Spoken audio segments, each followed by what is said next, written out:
আসসালামু আলাইকুম রহমতুল্লাহ।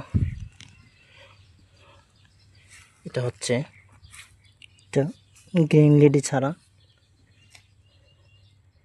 তো এখন আমি গাছের গোড়ায় সার দিব। রাসায়নিক সার এখন দিচ্ছি না, আর কিছুদিন পরে দেবো। আমার গাছের বয়স বেশি হয় নাই, 7-8 দিন হয়েছে। তারপরে আমি কিছুদিন পরে রাসায়নিক সারগুলো দিব। এখন আপাতত কিছু গোবর সার এখানে হচ্ছে গোবর সার, এখানে ছাই আর গোবর সার মিক্স করে দিব,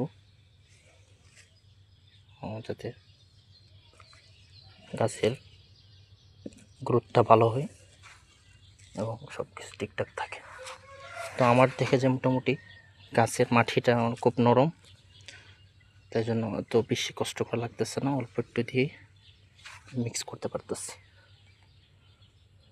তো দেখা যায় এই সারগুলো, জৈব সার এবং গোবর সার গাছের জন্য খুবই উপকারী। তো আপনাদের যারা পেঁপে লাগাবেন অবশ্যই সারগুলো দিবেন, রাসায়নিক সার দিবেন, পাশাপাশি এই সারগুলো খুবই উপকারী। গোবর, ছাই, তারপরে এগুলো যেগুলো আছে সাথে মিক্স করে দিবেন।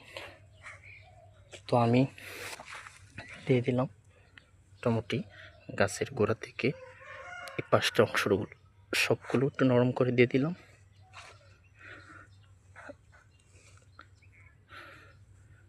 ভালো করে এই ক্ষেত্রে গাছের গোড়ায় মাটি দেওয়ার চেষ্টা কম করবেন, যেন গোড়ায় মাটি বেশি না পড়ে, খেয়াল রাখবেন। আশা করি ভালো ফলন হবে এবং গাছ সুস্থ থাকবে। তো আমার জন্য দোয়া করবেন, যাতে করে সবগুলো গাছ সুস্থ এবং ভালো হয়, এবং পরবর্তীতে এটার রেজাল্ট ইনশাআল্লাহ জানার চেষ্টা করব।